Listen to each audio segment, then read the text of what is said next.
Could I ask everyone to take their seats? Coffee after we start, or you can go get more food and coffee after we start.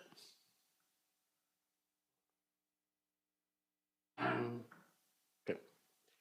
Good morning, Washington time, and welcome back everyone to the Peterson Institute for International Economics. I'm Adam Posen, the Institute's president, and it's my privilege today to just offer a few words of introduction and welcome to our event on evaluating the fiscal and macroeconomic effects of universal tariffs for the U.S.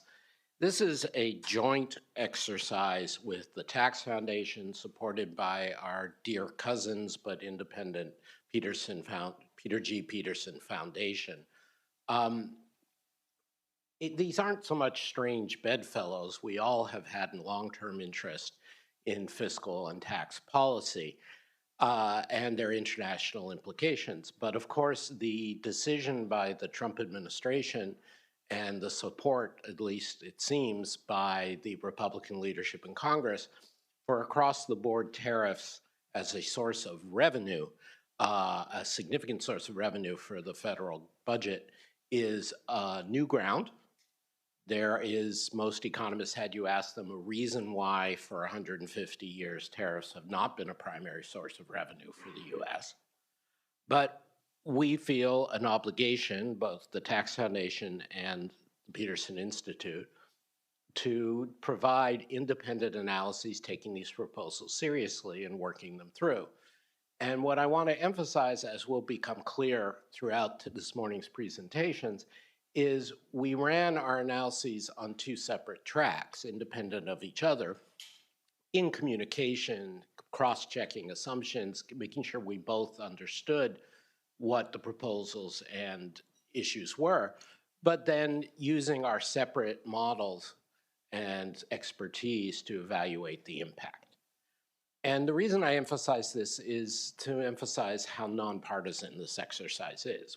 I think both institutions are coming out in a place that, frankly, mainstream economics would, that these are a very inefficient way, these tariffs are a very inefficient and distortionary way to raise revenue.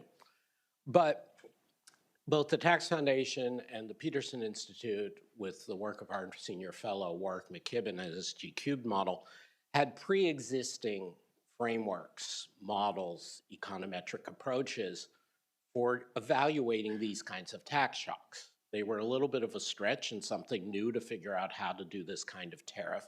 But fundamentally, these were well-tested frameworks that were developed years ago and were not ad hoc put together to estimate the impact of the Trump administration or the Trump tariffs.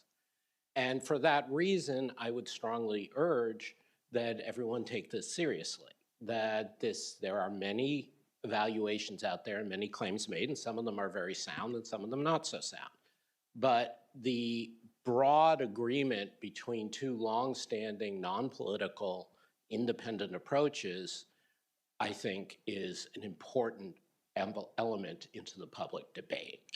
And that is why we're grateful to the Peter G. Peterson Foundation, which supports data-driven work on the fiscal challenges facing the United States, for its financial support and its intellectual support for us coming together and doing this exercise. You're going to hear the details and the arguments in great convincing form from our speakers, as well as a broader discussion. I'm just going to make two last points. First, the bottom line is clear from both studies, even if the numbers vary slightly, or more than slightly, somewhat between them.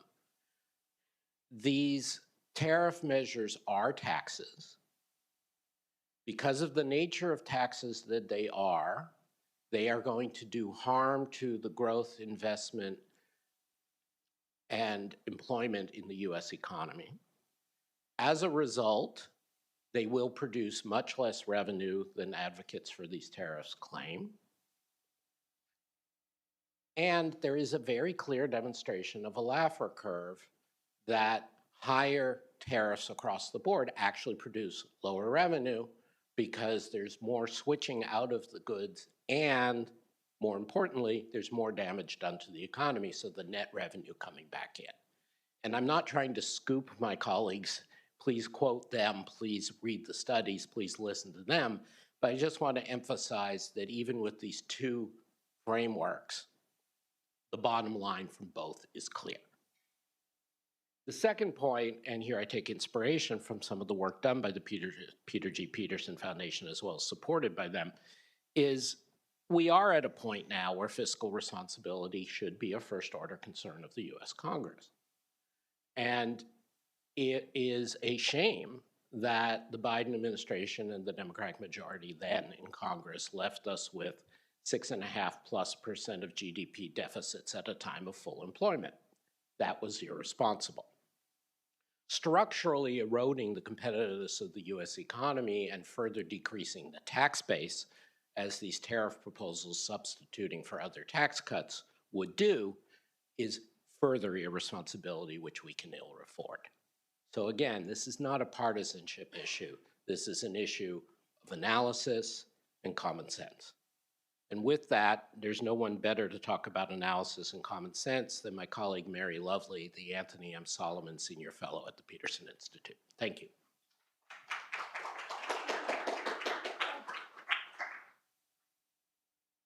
Good morning, everyone. Welcome to this important discussion. I think Adam's made very clear what the stakes are in today's discussion, the implications of revenue estimates and their effect on fiscal and macroeconomics. I'd like to quote our colleague, Douglas Irwin, who's a professor at Dartmouth and also here at the Peterson Institute. Doug's well-known book, Clashing Over Commerce, identifies the 3 R's of tariffs, 3 reasons for tariffs. The first one is revenue, and that, of course, is going to be the main focus today.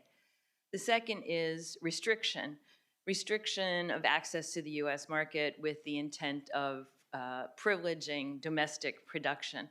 And we're going to see that the effect of revenue raising through these tariffs on the domestic economy is an important channel by which tariffs affect the amount of revenue that it can be raised from this form of taxation.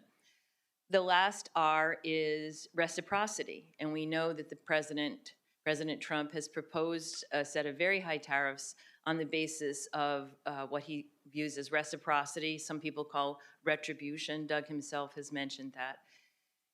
And we see that the response of foreign governments to the U.S. actions, that is their reciprocal treatment of our exports when we tax their exports, is also an important channel that our analysts today take into account when making their revenue estimates. So we have a full day, full morning, sorry. We're going to start with the 2 presentations, one from the Peterson Institute, one from the Tax Foundation. Then we will hear from 2 discussants of these reports, and then we'll be able to ask questions of our distinguished presenters. So without further ado, let me introduce our 2 analysts this morning. The first up is Dr. Warwick McKibben. He is the Distinguished Professor of Economics and Public Policy and Director of the Center for Applied Macroeconomic Analysis in the Crawford School of Public Policy at the Australian National University. Now he is a non-resident senior fellow with the Peterson Institute, something that we have all already benefited by. Warwick is a world-renowned modeler, and we are very privileged to have him here on our team. Our second presenter this morning is Erica York. She is Vice President of Federal Tax Policy with the Tax Foundation's Center for Federal Tax Policy. She previously worked as an auditor and in the Tax Foundation's Center for State Tax Policy. Erica's analysis is featured often in the national media, discussing what the revenue implications of various tax proposals are, and we are also very fortunate to have Erica on screen today to discuss her report. So without further ado, Warwick, I would like to welcome you to the podium.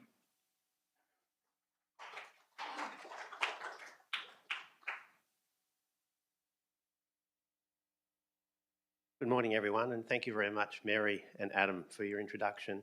and also for a wonderful summary of the work that both us and the Tax Foundation have undertaken. The goal of this exercise was to work out how much revenue do we think you would get from the tariffs that are being proposed. A simple calculation, which is often done, the back of the envelope calculation, is to take the amount of imports that are coming into the US economy, multiply them by the change in the tariff rate, and voila, you have the revenue. Now, that's simplistic for a number of reasons, although simple formulas seem to be popular inside the Beltway. That's simplistic because people's behaviour will change.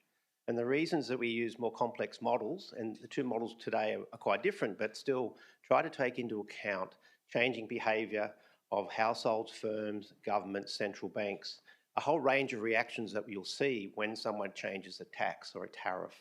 And so the goal of this exercise was to bring some behavioural responses into a range of different scenarios just to see how revenue will change as you get different assumptions about responses. The second thing I should stress at the beginning is that at the same time as doing this exercise, which was benchmarking simple scenarios of particular tariffs on all countries, every day we had a new tariff being announced. And so at the same time, we were trying to track the changing landscape of tariff policy in the country. And next week, it feels like a year.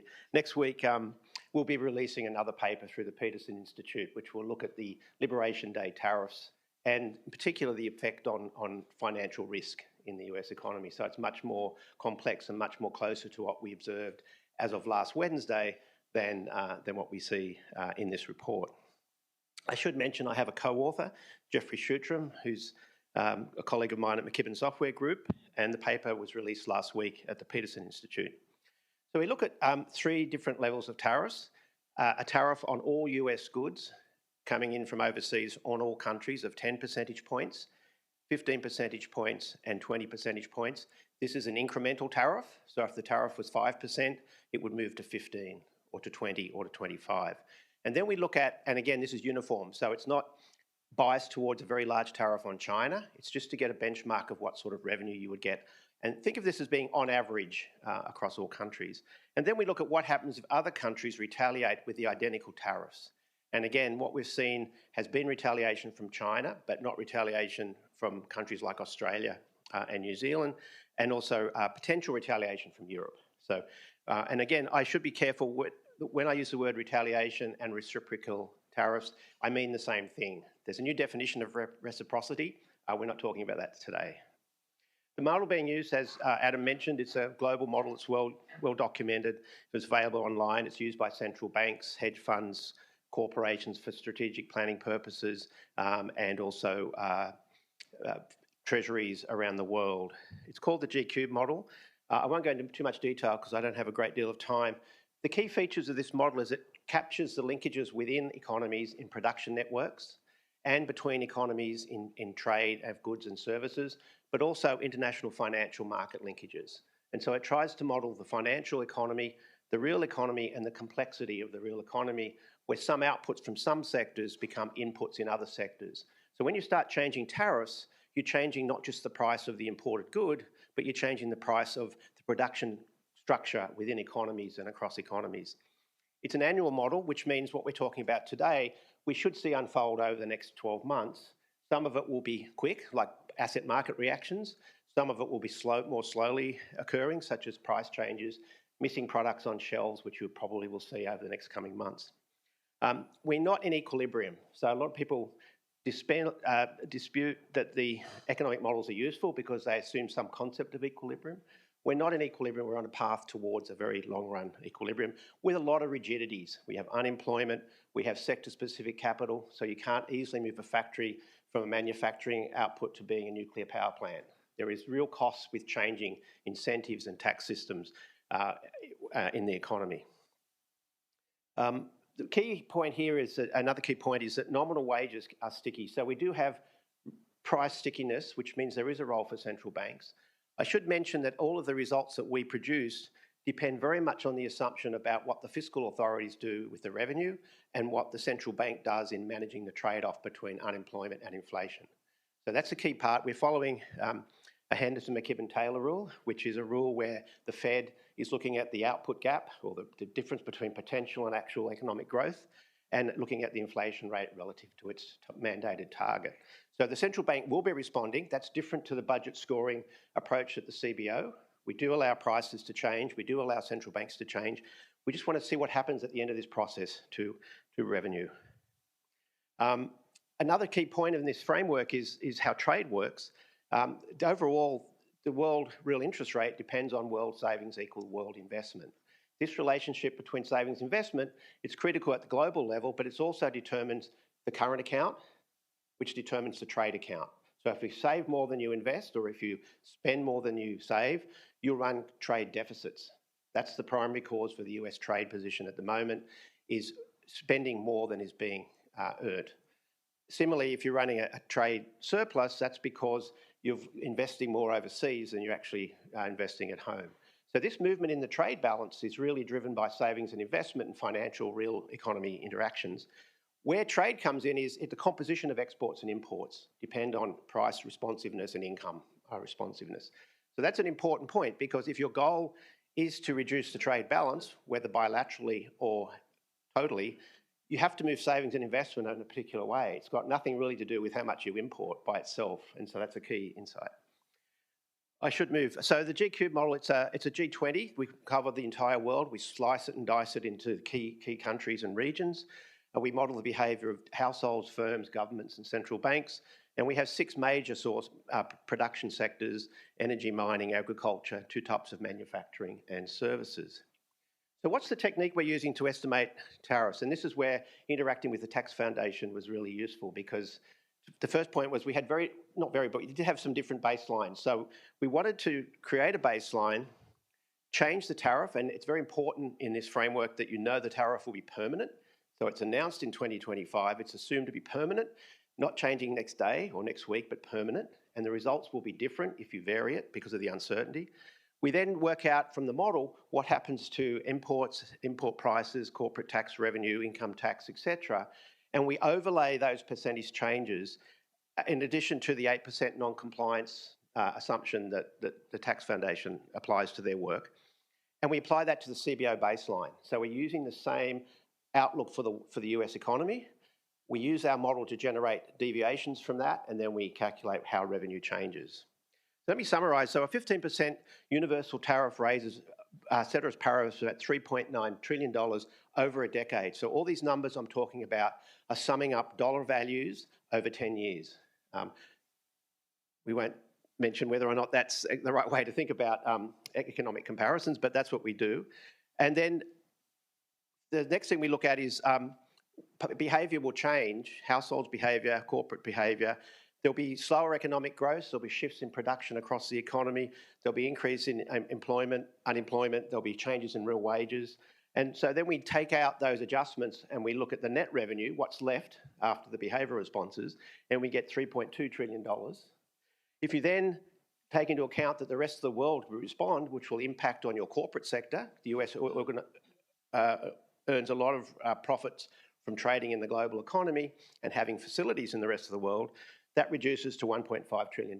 So we no longer get $6 trillion, which we might do at the back of the envelope, you get $1.5 trillion. If you have a lower tariff, you get more revenue, but higher tariffs don't necessarily yield more revenue, because when we allow for retaliation on the 20% tariff, we end up with $791 billion of revenue net. Why is that? Because the higher the tariff, the more you're moving along a Laffer curve, the less revenue. In the limit, if you have a very high tariff and eliminate trade, you have no revenue. So this is very different to other sources of tax revenue. Another key finding is that the employment across sectors is not uniform. The effect on employment and output is not uniform. There are differential sectors being impacted differentially. The ones that get hurt the most are agriculture and durable manufacturing. That's because they're exposed to international markets, both as a destination for exports, but also because of the input structure of their production processes using imported intermediate inputs in their production. How does the economics work? Well, again, I only have a few minutes, but think through very simply. You put on a tariff, it increases the price of imports. Therefore, importers change their behaviour, they have less imports, They need less foreign exchange to pay for those imports. Therefore, the US dollar appreciates. And this chart shows you the blue line is a 4 to 6% appreciation of the dollar for a 15% tariff. Now, that's what people expected from the tariff announcements on April the 2nd. We saw the US dollar depreciate. Number of reasons for that. One is that there was announcements of retaliation. And the red line here, it says reciprocal, but that means retaliation. When the rest of the world, which is 75% of the world economy, puts on tariffs equivalent, it causes the US dollar appreciation to go away. So one reason why the dollar didn't appreciate was because of the reaction. The second is there were changes in financial markets which could lead to a loss of confidence in the US economy. We'll talk about that in a future analysis. What happens to trade? Well, this chart here shows you the difference between what the world would look like and what the world does look like with the tariffs. So this says the top line there is the change in exports after the increase in tariffs. The blue line is the change in imports. The difference is the trade balance. So you do get a slight improvement in the trade balance in the first couple of years, but eventually the trade effects go away. Both imports shrink and exports shrink. So you haven't achieved an improvement in the trade balance. When the rest of the world retaliates, your exports fall even more and your imports fall even more. What happens to inflation? With higher import prices, you end up with higher input costs throughout the economy. You end up with higher inflation. Without retaliation, about 0.75% higher inflation. With retaliation, over 1.5% inflation. Notice that the Fed always wins. So the Fed always gets inflation back to where it was, but the price levels are permanently higher. What happens to real GDP? Well, you begin to slow the economy quite quickly. You get a business cycle, and the US economy is permanently smaller than it otherwise would have been because you've inserted these distortionary taxes into the economy. Finally, what's the impact on sectors? Well, this shows you percentage deviation from what would be the case for two sectors. The green line is what happens to agricultural output after a 15 percentage point tariff increase, and output falls about 2%. If there's manufacturing is the yellow line, it falls between 3 and 4% and persistently stays lower than it otherwise would have been. If the rest of the world retaliates, the dotted lines, these output losses are much larger. So the sectors that you're damaging with these tariffs are the sectors that you think the administration's trying to help by putting the tariffs on in the first place. You don't get the relocation of sectors from overseas into the economy because you've distorted the cost of production within the US economy. The bottom line at the end then is we calculate in this table 3 columns, 10 percentage point, 15 percentage point, 20 percentage point tariff. We look at what happens to the revenue. The tariff itself generates on the left $2.9 trillion over 10 years. On the right, $2.7 trillion over 10 years for a 20% tariff. But when you start taking into account the loss of revenue from corporates, from income taxes, and you combine them, this range now goes from $2.4 trillion down to $791 billion. So there's a substantial loss of revenue from the behavioural responses in this modelling framework. People that are interested, the paper is available online at the Peterson Institute. There is a link to a dashboard that has results for all countries that we model, so you can actually mix and match what variables you're interested in, what countries you might be interested in, and I'll stop there. Thank you.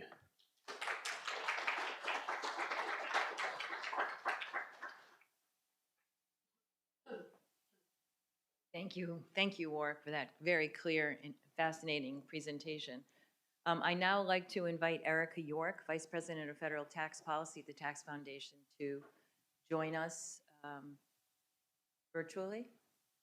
Yes, thank you, Mary, and thank you to the Peterson Institute for hosting this discussion today, and for the Peter G. Peterson Foundation for supporting this work and this collaboration. It has been a true pleasure to get to work together.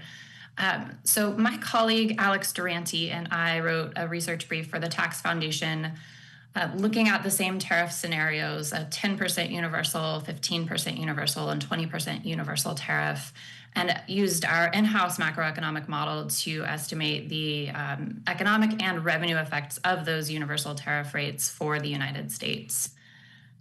And so today I want to focus on 3 key points from our research. First, that tariffs will shrink the long-run size of the U.S. economy by reducing both the real after-tax wage rate and after-tax return on investment. And additional effects from tariffs above what's implied by a simple analysis of looking at the tax wedges will compound that economic harm.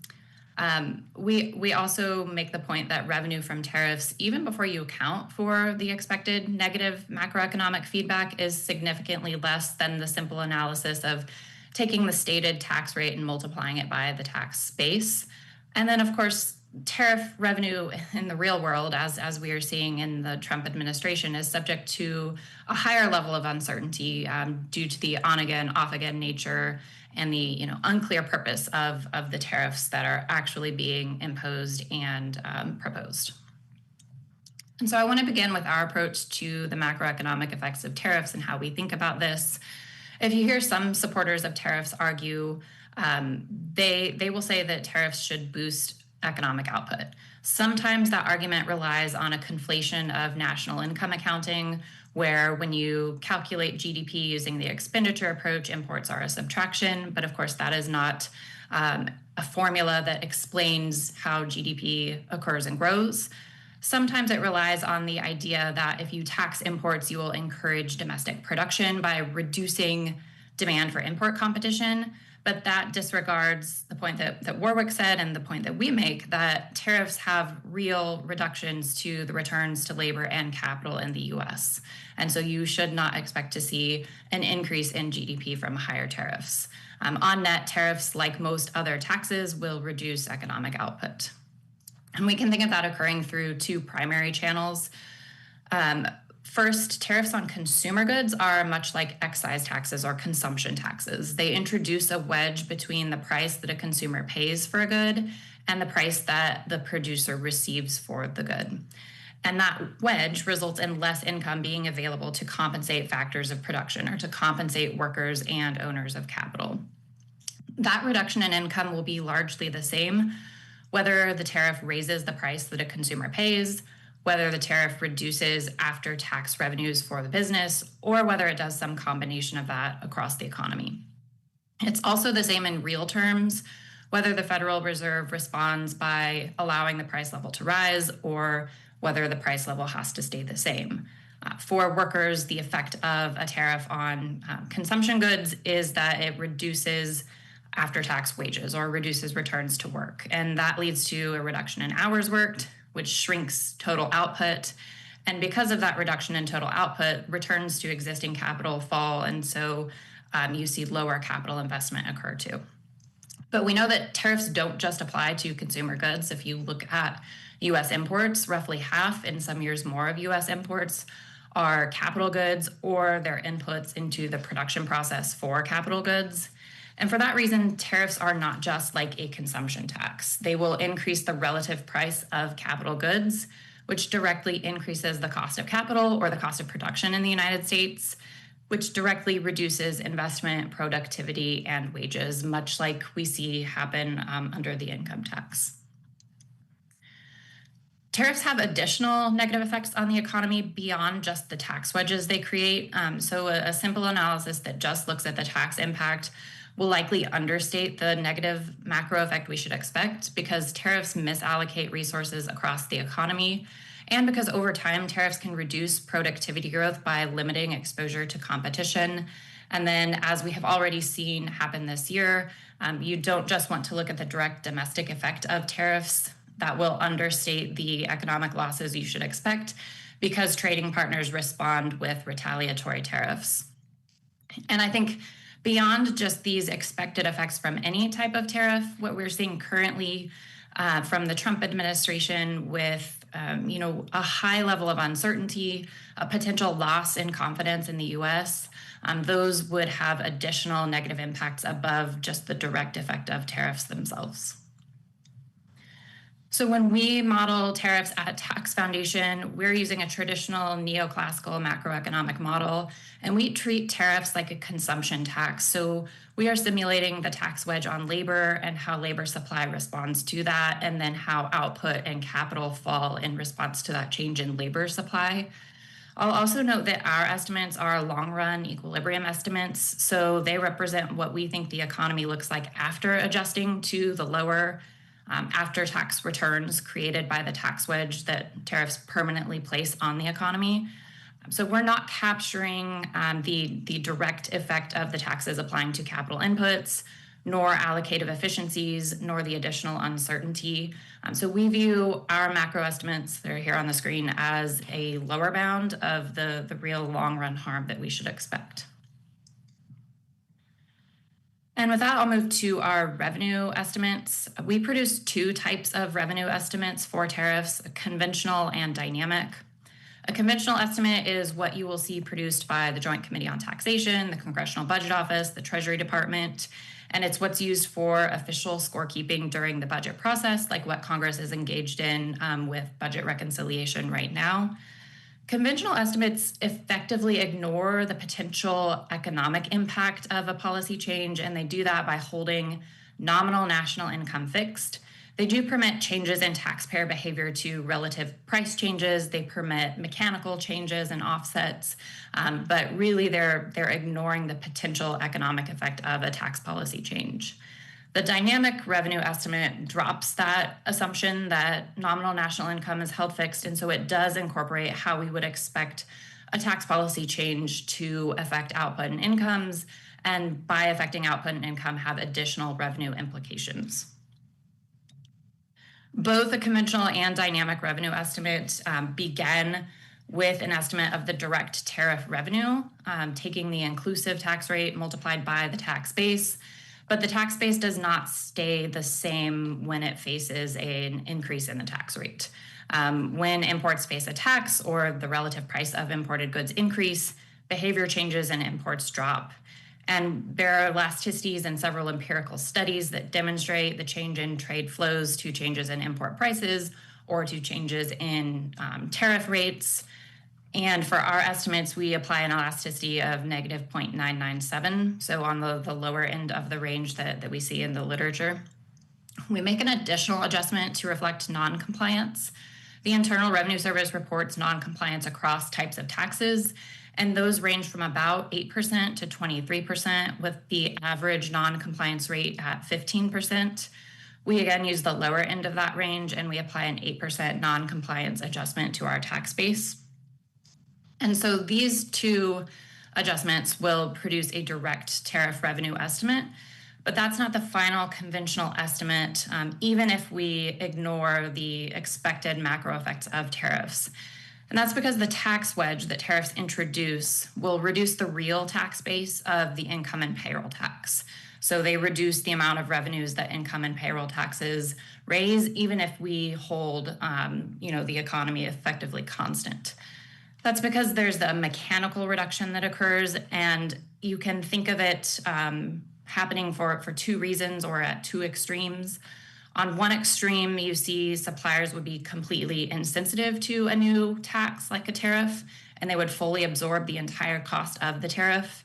In that case, the price of goods that consumers face would not change, and the burden of the tax would fall entirely on producers in the form of lower factor incomes or lower wages and profits. So the incomes and payroll tax bases would shrink in that way.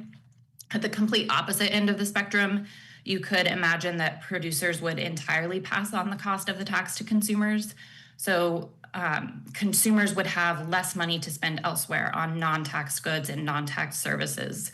And so taxable income in the non-taxed sector would fall, again, reducing income, corporate income, payroll tax revenues.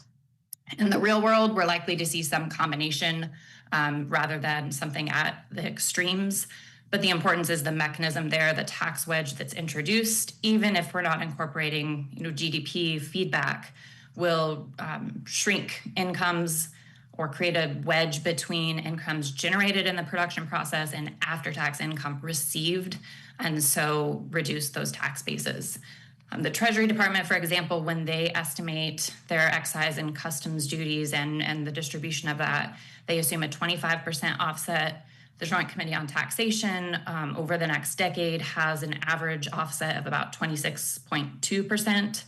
Our offset using our tax calculator that's part of our model, which is based on the IRS public use file and statistically matched to other government data sources, we estimate a 26.6% offset. So you effectively take your direct tariff revenues and you knock off 26% to get to the final revenue estimate. And so this here shows our range of conventional estimates for the tariffs, ranging from about $2.2 trillion over 10 years to $3.4 trillion over 10 years. And again, you see a Laffer curve effect here. By doubling the universal tariff, you do not double the revenue. So the returns to higher tariff rates fall. I would also note that the 10% revenue estimate here, the 2.2 trillion, is very close to our estimate of the actual applied tariffs we have seen so far from the Trump administration. We estimate those would raise $2.1 trillion over this current budget window. Of course, that's from a range of different tariffs, including a 10% global tariff with certain exemptions, much higher tariffs on China, and then several sectoral specific tariffs. And then I would also, I want to add that these conventional revenue estimates here are directly comparable to other conventional revenue estimates, like for the cost of extending the expiring provisions from the 2017 tax law. We estimate that fully extending those expiring tax cuts over this same budget window here would reduce revenue by about $4.5 trillion. So you can see that when we're talking about the budget negotiations and the potential for tariffs to pay for tax cuts, that even a very extreme 20% universal tariff would fall short of covering the budgetary cost of extending what's expiring, let alone adding additional tax cuts on top of that. And so our dynamic revenue effects from tariffs began with the conventional estimate. They incorporate the behavioral response, non-compliance, the offsets, and then they incorporate the macroeconomic effect. And that macroeconomic effect in our model is derived because tariffs will reduce the real after-tax wage rate and then will reduce the after-tax return on investment for Americans. So in the long run, output and incomes are permanently lower. And that reduction in output and incomes further reduces revenue because it shrinks the tax bases of all other taxes.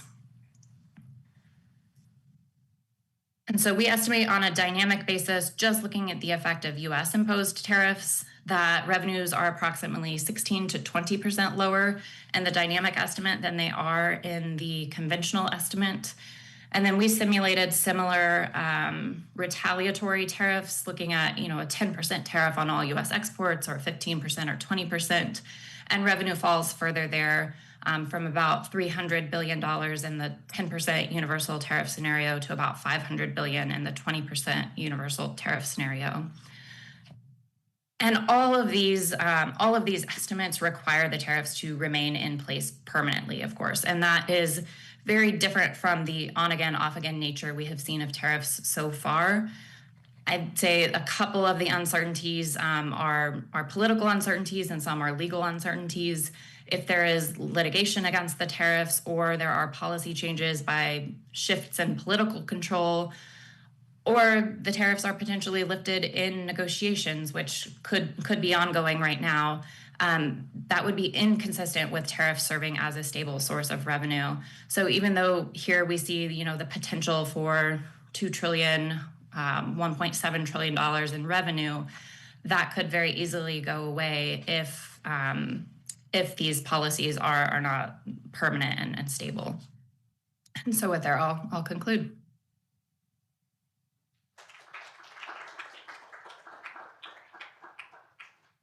Thank you, Erica.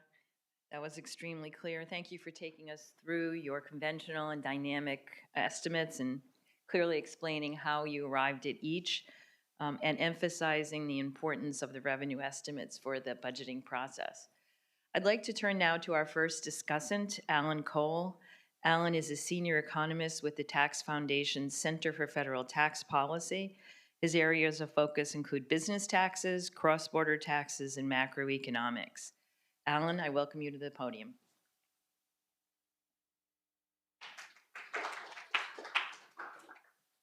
Thank you very much, all, and thank you to the Peterson Institute for inviting me here.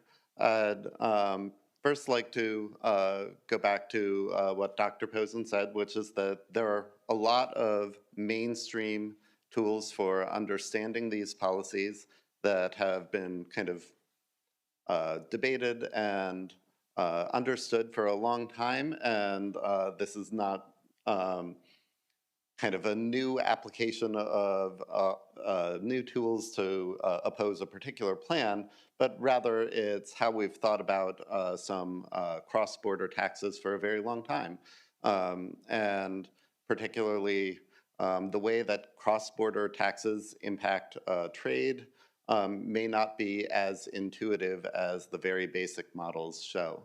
For example, you might start from that basic Econ 101 model. You've got a producer and a consumer. You've got the supply and demand curve.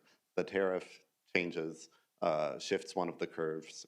You can pick either one depending on who remits the tax. And voila, you have a change in price, change in quantity, and a deadweight loss. And of course, that doesn't quite work because one thing that people with more sophisticated models, like Dr. McGibbon and my colleague Erica York, we know to trace the money all the way around the system because there's a few different things that need to be done there. First, we need to think about what currency are people being paid in and what currency do people actually want. And it turns out that, domestic production and trade are not really substitutes for each other necessarily because one of them will either give you or cost a currency that you might not necessarily have because it's not your own currency. And both models have this. They have an implicit effect of an implicit or explicit effect of tax policy on currency.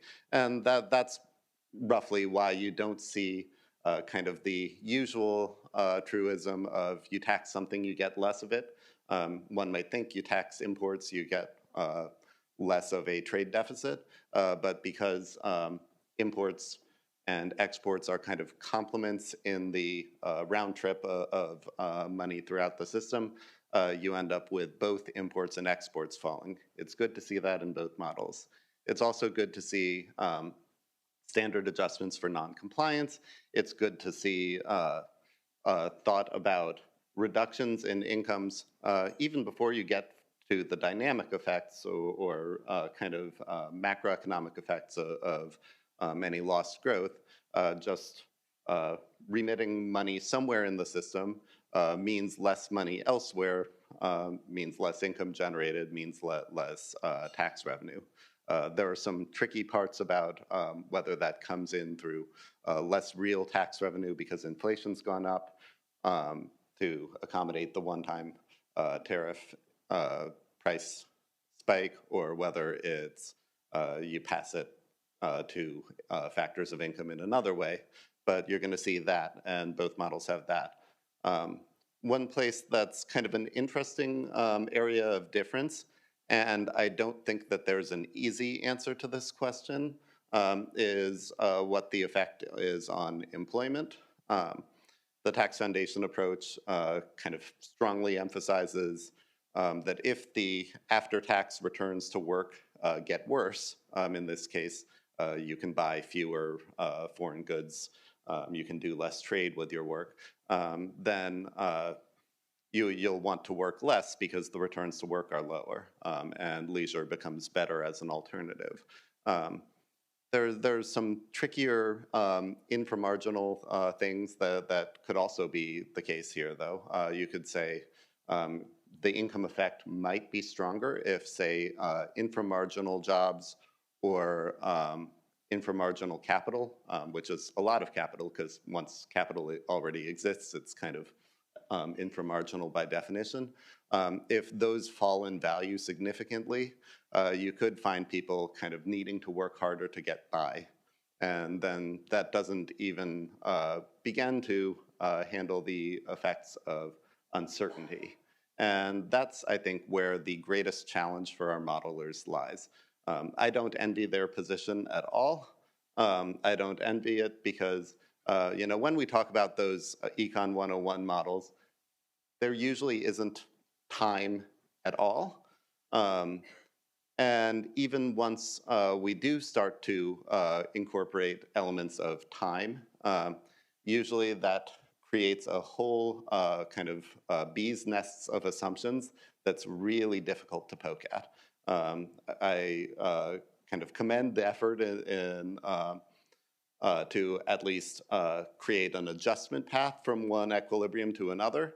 That's a good start, and both Tax Foundation and Peterson have that to some degree. But once you get to the, what I think everyone has mentioned, the on-again, off-again nature of policy in general, and particularly these policies, a lot of the assumptions become extremely difficult and maybe to some degree impossible. We're modeling based on kind of a parameter that we don't have, which is how long do tariffs in real life really get expected to exist for.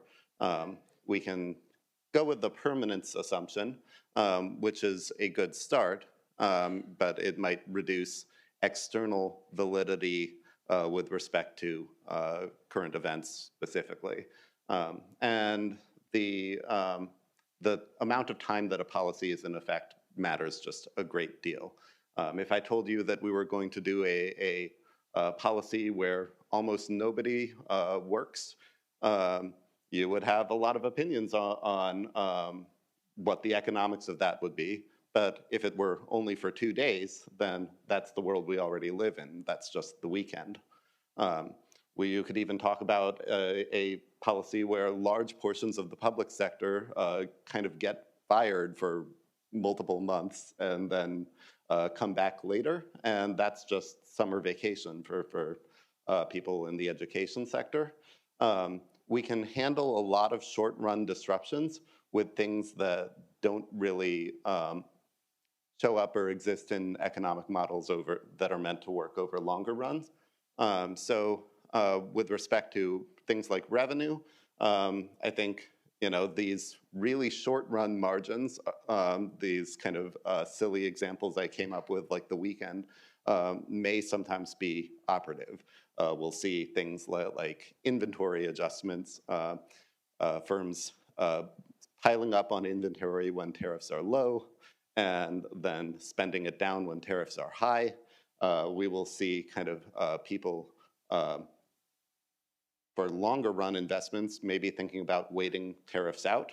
The fact is that a lot of industrial investment is built with a 50-year timeline, and when the tariff policies that we have actually in effect in the U.S. are polling at maybe -26, and are mostly spearheaded by one very senior party leader, without necessarily a broader constituency. It's not clear that any of the longer effects that we would like to kind of use in our models, it may be that they don't materialize in practice. And of course, like our modelers could assume that tariffs go away pretty quickly. We could do a paper like that instead.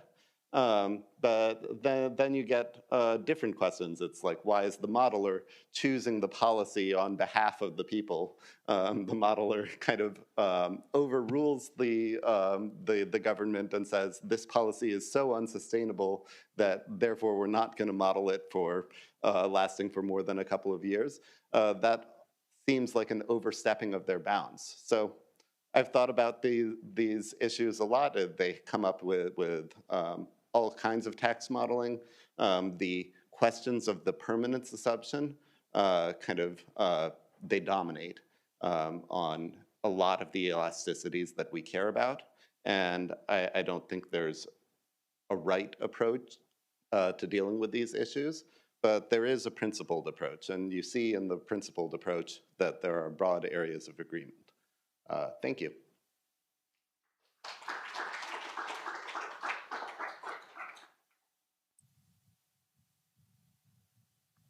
Thank you, Alan.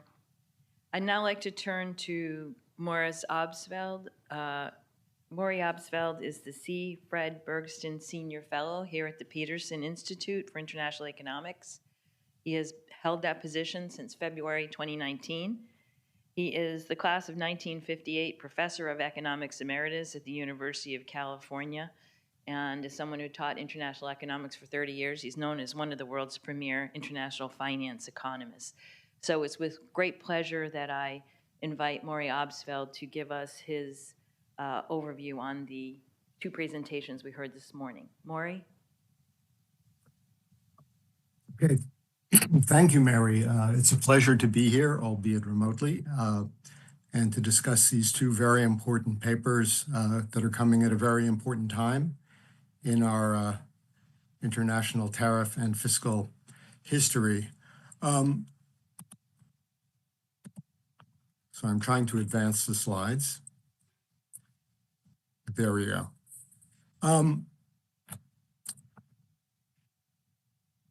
The key motivating factor for both studies is that universal tariffs have several revenue offsets that give you quite different answers from very naive approaches, which simply measure the volume of goods imports by some sort of average tariff rate.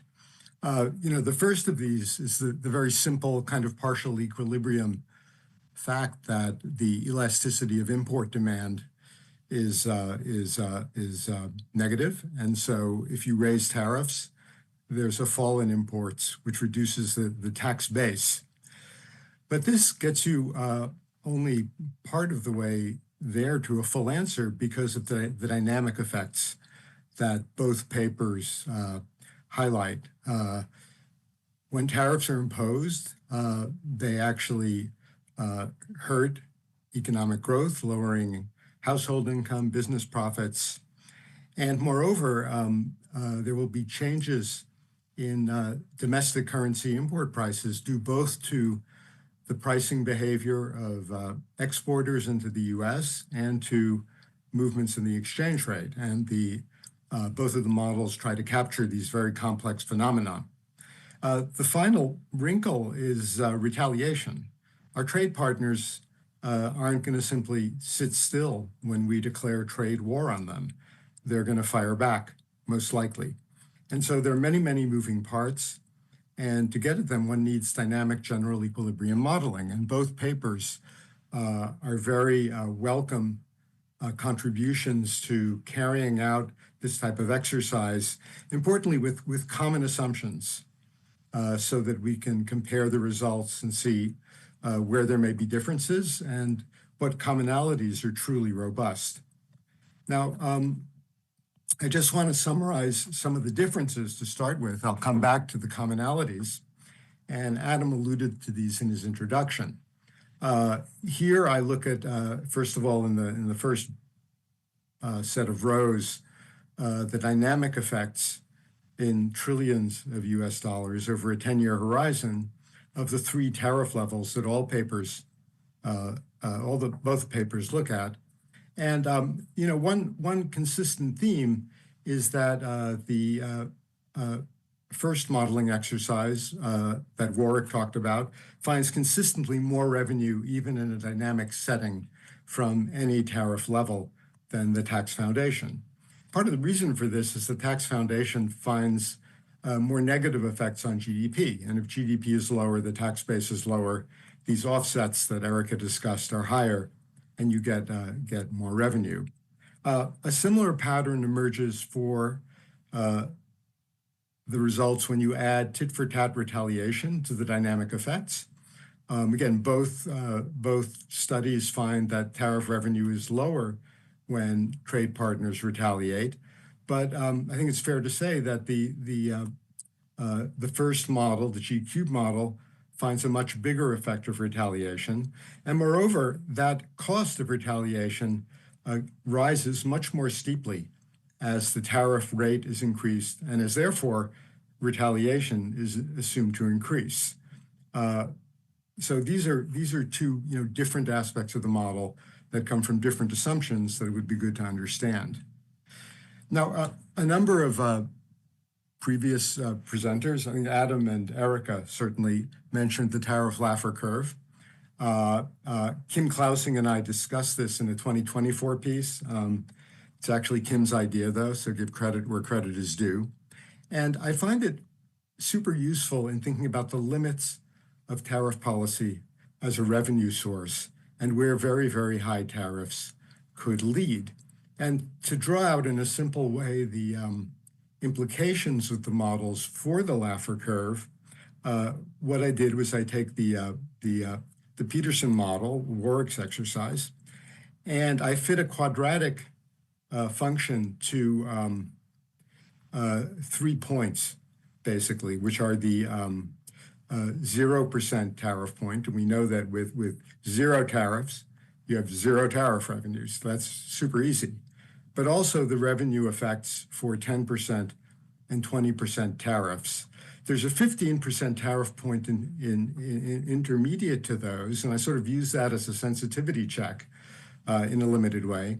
And what I find is that the curve that I calculate fits the 15% revenue simulation up to about 1% of revenue. So, why do I think a quadratic function is even something we do want to look at? Well, we know that there's some sufficiently high level of tariffs at which all international trade becomes prohibitive, and so there's no tariff revenue in even a non-dynamic model. So it has to be that there's some point at which tariff revenue maxes out and then begins to fall. And so what does this curve look like? And this is basically the curve that you can get. I should mention that the reason I did this with the Peterson exercise and not the Tax Foundation exercise is that the Peterson exercise is actually more favorable to the prospects for extracting tariff revenue from the economy. As we saw, it gives you more tariff revenue, less of a hit to GDP. So it's going to be more conservative in terms of trying to figure out what are the limits of tariffs. And what you find when you do this exercise, if you believe a quadratic is a good approximation, is that tariff revenue actually maxes out at about 22, 23, 24% of a 22% or so, 22 to 24% tariff rate, with revenue of 3.65 trillion over 10 years. And what I found super interesting about this chart is as you increase the tariff rate from there, tariff revenue falls, of course, but it goes to zero in a net sense around a 46% tariff rate. And of course, President Trump discussed such rates in his calculations of reciprocal tariffs. And then the Laffer curve turns negative.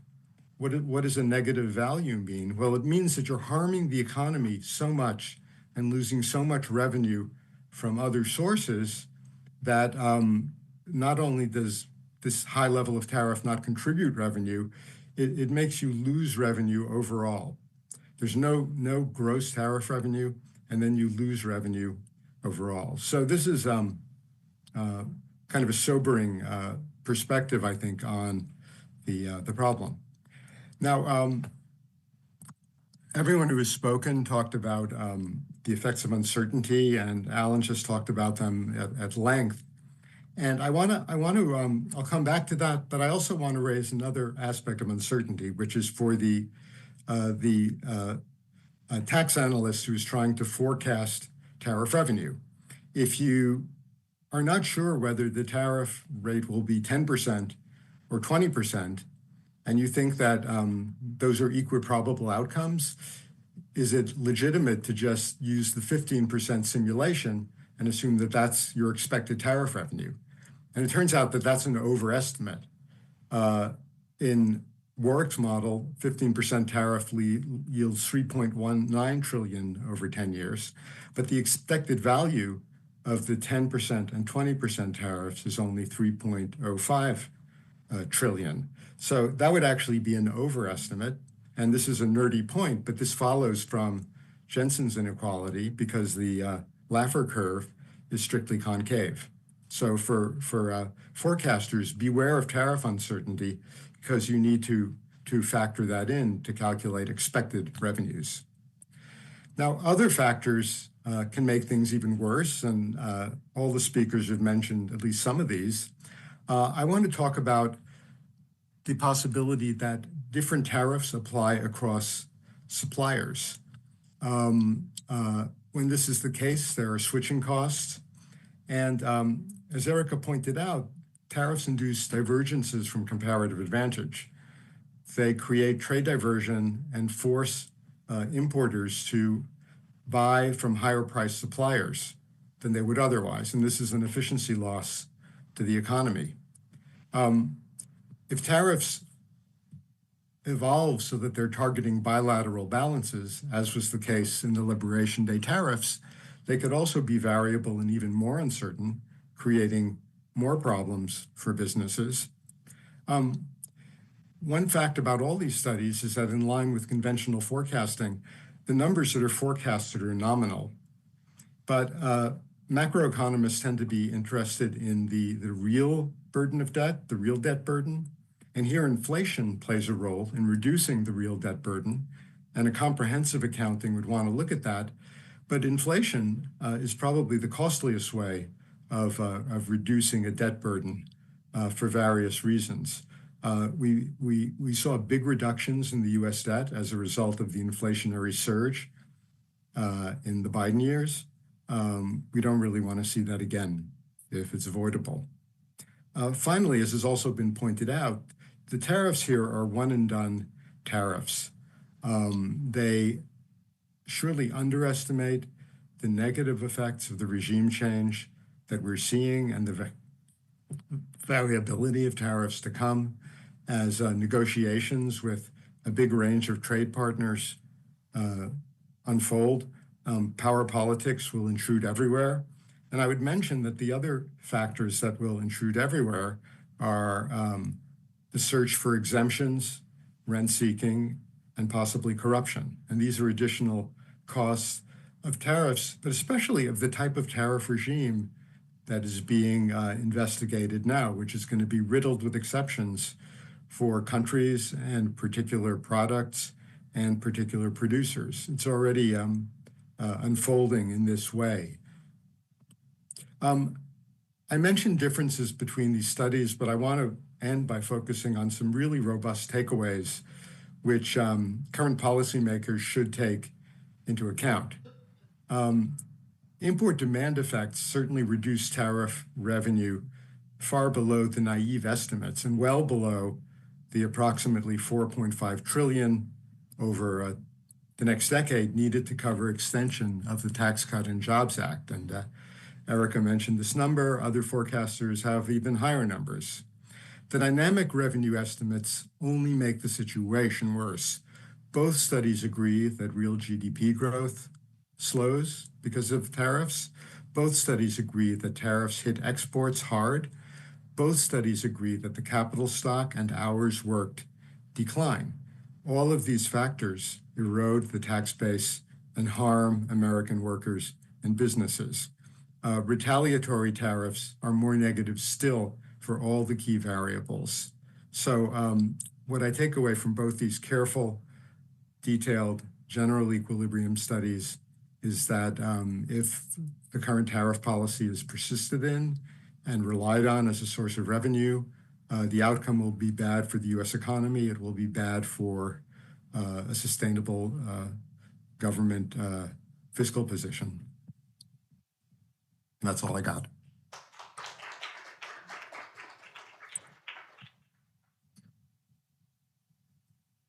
Thank you, Maury. I think thanks to you and Alan, we now have a better idea of the differences and similarities and takeaways from our studies. I'd like to invite those who are with us, Alan and Warwick, to the stage and ask Maury and Erica to stay with us online. We will be taking questions here from the floor. Please use the microphone in the center of the room to ask your question. While you're getting your questions ready, I think I'll start with one. I'll open with a question to our two presenters. To to $3 trillion tax increase over 10 years. I think everyone would say that's a big tax increase. But isn't it true that the president has promised us that this would be useful for reindustrialization? And I think that's something that your estimates actually speak to, because both of you talk about the effect on the real economy. I'd like you to answer that. The answer might be fairly simple. You both estimate GDP declines, but we know that the 2 to 3% increase in tax revenue does not really tell us the whole story. There are hidden costs, the so-called wedges. Warwick, you used words like misallocation, inefficiency, productivity loss. I think it would be useful to our viewers to think about how does that impact people on the ground? How will people experience that in the real world? I'd like to start with you, Warwick, and then we'll go to Mary. Erica. Yeah, they're very good questions. And also thank you to the two discussants who pointed out some very important points, which we may get back to as we go. So the key issue, there are two issues here. One is if you're a producer in the US economy, you are using inputs of capital and labour, but also intermediate inputs. Many of those intermediate inputs are actually imported, particularly durable goods. So when those prices go up, it's equivalent to your productivity going down in your sector. Your production is less competitive, your demand for your products will go down. So that's across the board, and it builds on itself because each sector is interrelated with every other sector. And so that's an effect which consumers will find increasing prices of goods. Firms will find a smaller demand for their products. It's hard to imagine just that effect alone would encourage foreign companies to come and produce in the US because you've already damaged the productivity. The second issue, though, is the policy uncertainty. If you are investing $100 billion in the US economy and you don't know what the policies will be in 3 weeks' time, let alone in 20 years' time, you're not going to be relocating into an economy in decline. You'll be relocating even more quickly than you have been into the growth centre of the world economy, which is Asia. So most of the future consumers, most of the future growth we're seeing is outside of Europe and the US. And so this process that we're talking about is really an acceleration of a trend that's been going on for decades.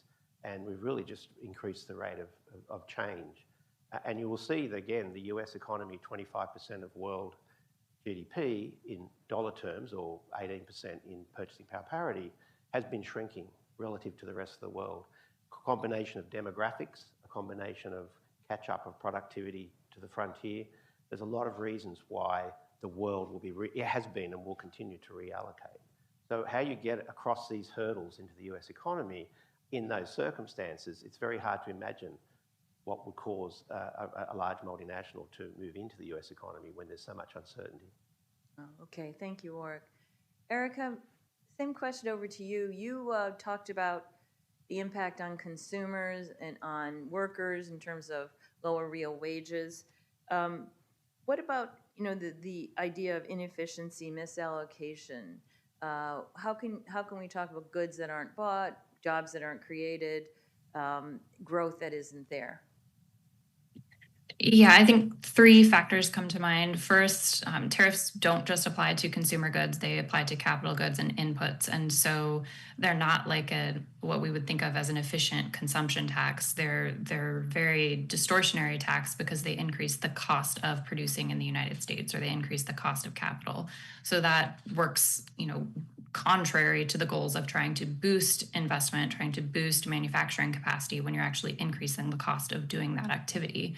And then we can also think about retaliation targeting U.S. exports. That's another hurdle against, locating investment and production here to export elsewhere if that export is now going to face a tax in a foreign jurisdiction. And then the third point related to policy uncertainty is kind of from the perspective of a small business versus a large business, and who has access to the administration, who gets access to exemptions. There's a lot of a lot of corruption that goes along with that process. We saw, there have been some papers on 2018 and 2019 tariffs under the Trump administration that you were more likely to be granted an exemption if you had donated to Republicans in the previous political cycle than if you had donated to Democrats. And so factors like that also come into play and, reduce the friendliness of the environment to business growth, or at least business growth for being productive. You might grow because you are more well-connected or because you do receive protection, but overall that reduces the efficiency of the economy because we're moving and reallocating resources from where they would be better employed to the protected sector or to the more politically connected sector, and that's not a recipe for growth overall. Great. I think you both brought in very interesting new ideas there that we have to really think about, and how these taxes impact the functioning of the domestic economy and even the functioning of our government. Maury, I want to turn to you because you have been articulate and on record talking about the effect of differential tariff rates on what that means for the efficiency of the U.S. relationship with the external economy, with the rest of the world. I wonder if you could talk about that just briefly. Yeah, we set up a post-war trade system based on the most favored nation principle for a reason.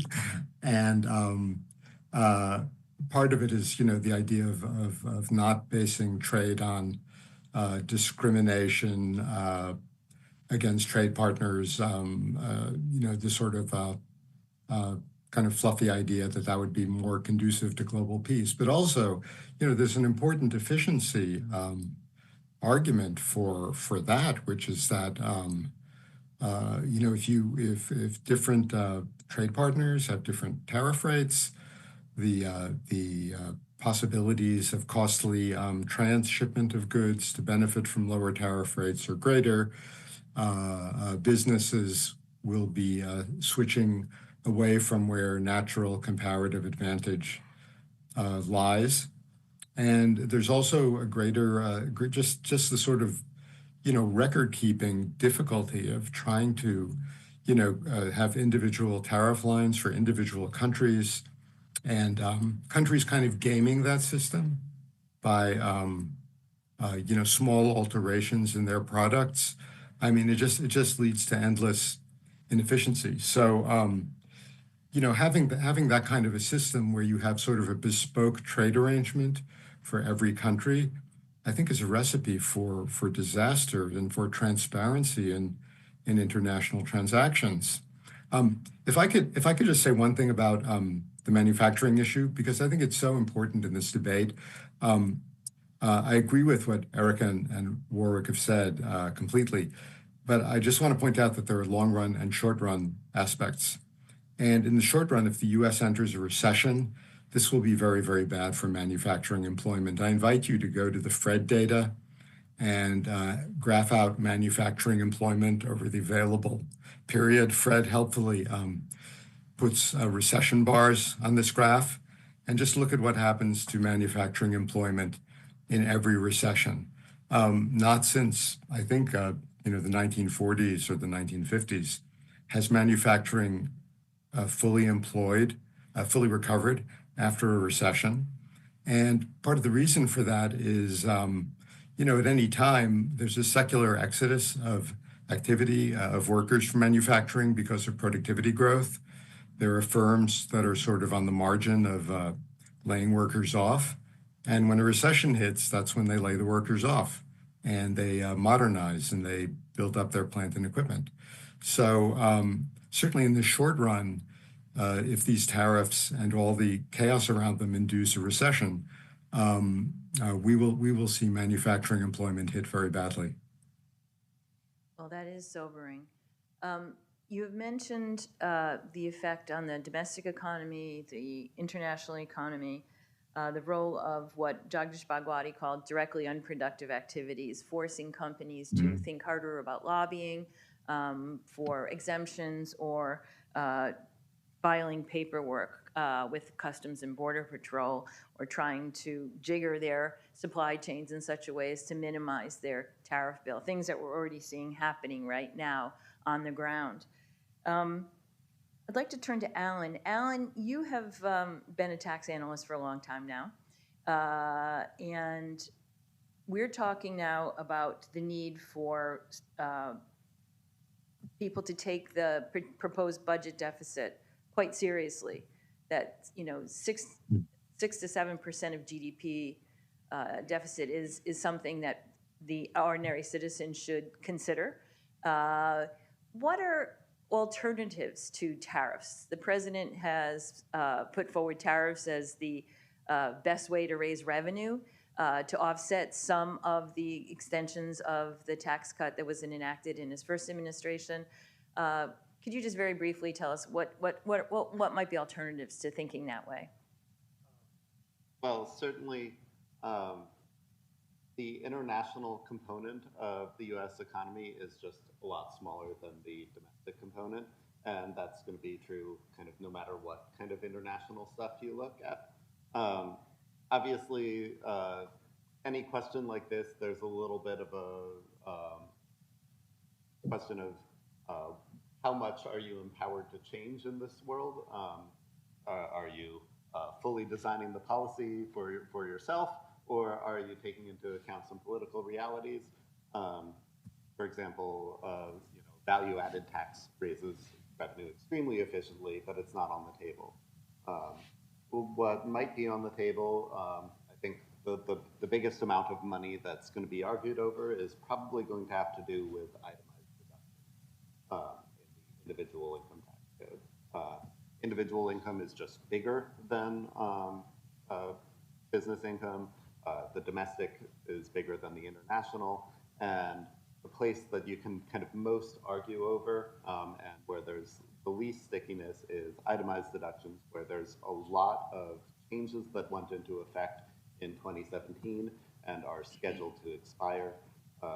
We're talking about a limitation on the mortgage interest deduction that could go back up, or it could be, reduce. The limitation could be made stricter. And we're talking about the state and local, which will hit a small number of, likely a small number of Republican legislators who would benefit greatly from it at a great total fiscal cost against kind of the rest of the Republican legislators who will likely see that demand as so you would, if you're concerned about the high level of the 10-year bond and that kind of thing, I think itemized deductions is one of the biggest battlegrounds fighting is actually real. Thank you. I can see that my own tax bill is at issue here. Warwick, turning back to you, you talked about the reaction of the Fed and the reaction function that you use in your modeling. The president has expressed his desire for a Fed that is more dovish on interest rates. He'd like to see interest rates come down. That might suggest a reaction function that is somehow weaker to the types of inflationary pressures that both you and Erica spoke about.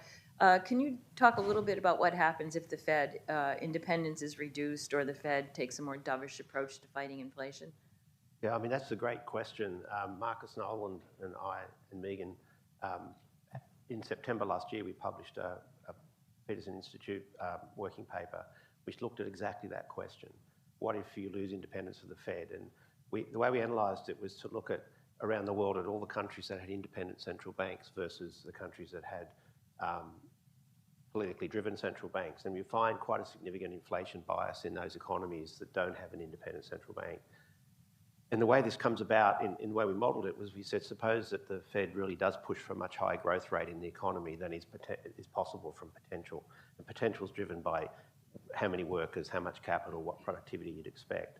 And what that does do in this analysis, it causes quite a surge in the US economy because demand rises because there's liquidity in the economy, but very quickly that turns around. And it turns around because eventually inflation will eat away any of this expansion in the economy. And so you end up with an inflation bias, which, as Maury mentioned, an inflation bias is a terrible way to actually reduce the debt to GDP ratio.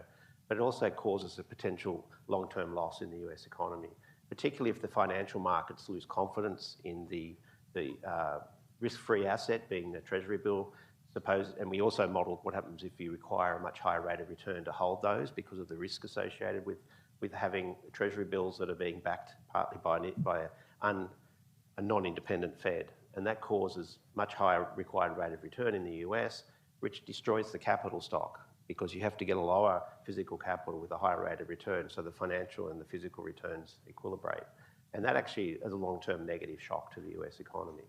So it's pretty clear independence of the central bank adds really seriously to the inflation bias in the economy. It also reduces potential growth. And it's not an area in which if you're trying to deal with revenue insufficiencies in the budget, that's a really bad place to start looking for some policy levers. Wow, so what we think might be a good thing, we don't want interest rates to go up on our home mortgages, on our autos, is actually kind of a sugar high with long-term negative effects that could be quite dramatic. Yeah, we describe it as a party with a hangover. So the first 2 years of the administration is a great party. Actually, some sectors doing our modelling do quite well because it causes the US dollar to depreciate by 20%. Why? Because there's so many US dollars being pushed into the global economy.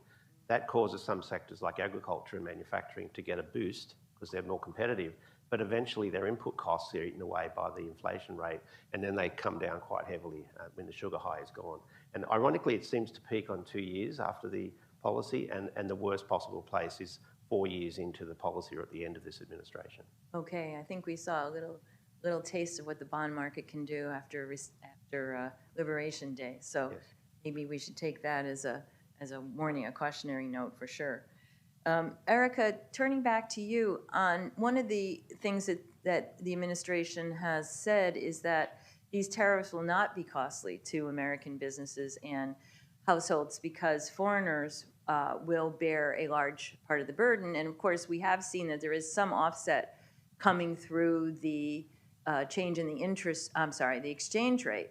But of course, that's bad for our exporters if the exchange rate rises. And of course, we know that that's also conditional on whether our trading partners retaliate. So when we look at all these complexities, how do you think the ordinary consumer should, or person just thinking, what is the impact of these tariffs potentially on my budget, on what I'm going to see at the store? Yeah, I think the simple answer is that tariffs will reduce the value of after-tax income, real after-tax income for Americans. So whether the price of groceries goes up or whether there are fewer work opportunities or wages come down, Americans are the ones who pay a large share of the tariff burden. It can be true that the tariff burden is borne by foreign exporters, and that can happen if they lower their prices that they're selling into the U.S. economy. We haven't really seen that. If you look at the empirics from the 2018-2019 trade war, all of the papers, including a really great report from the U.S. International Trade Commission, found nearly complete pass-through of the tariffs to U.S. import prices. So there's not really a story, at least in recent history, of foreigners bearing a large portion of the burden. We would also, with a U.S. imposed tariff, expect some currency appreciation if we're not met with, retaliatory tariffs or there aren't other offsetting things going on with confidence in the U.S. But like you mentioned, that doesn't erase the burden of tariffs on the U.S. economy. It redistributes it. So it may, if the dollar gets a little bit stronger, it may offset some of the burden for importers, but it transfers that burden to exporters because now it's harder for their foreign customers to purchase U.S. exports because the dollar is stronger. And so it costs foreign customers more to purchase U.S. exports. So whether we see, a significant currency appreciation or whether we don't, the cost to tariffs will primarily be in the U.S. economy, either through higher prices or through, lower business revenues or through some combination of those two things. Oh, that's interesting. So we can see the effect of taxes not only by looking at our paycheck and seeing what was deducted from the check, but we will also feel it in hidden ways with higher prices at the grocery store or lower wages or even We mentioned a recession or fewer hours work, so less income coming in through the door. Thank you. Maury, I just wanted to turn to you. You talked about the Laffer curve. You even mentioned Jensen's inequality, which gave me a little shiver because it went back to, grad school. Post-traumatic stress. But, just we're hearing of proposed tariff changes every day. Sometimes they're covered well in the media, sometimes they're not. Yesterday, we had a new announcement on what was supposed to be relief for the auto sector from the 25% auto tariffs, and very complex announcement. I think we can forgive people at this point for being rather confused, but given what we've done here with the 10, 15, 20% scenarios, how can people use these scenarios to understand something about these announcements when they hear them? Well, I think they tell you something about the range of outcomes. But the point I was trying to make is if you're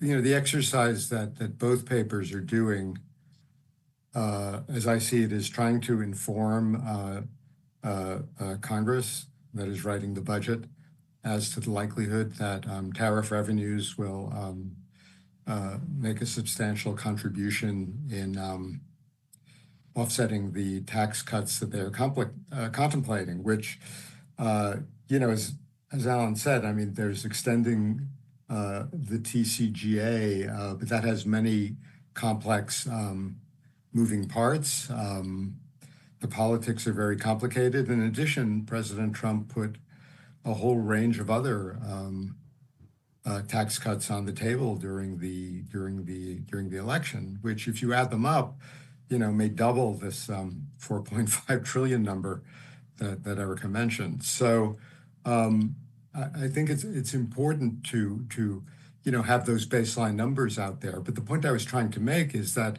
if you are writing this budget and you actually don't know what the tariff rates are going to be, even an expectation, but you have to be more conservative. Okay, that's what Jensen's inequality tells you. The Laffer curve tells you that at very high tariff rates, you'll lose a lot of revenue because you hurt the economy a lot.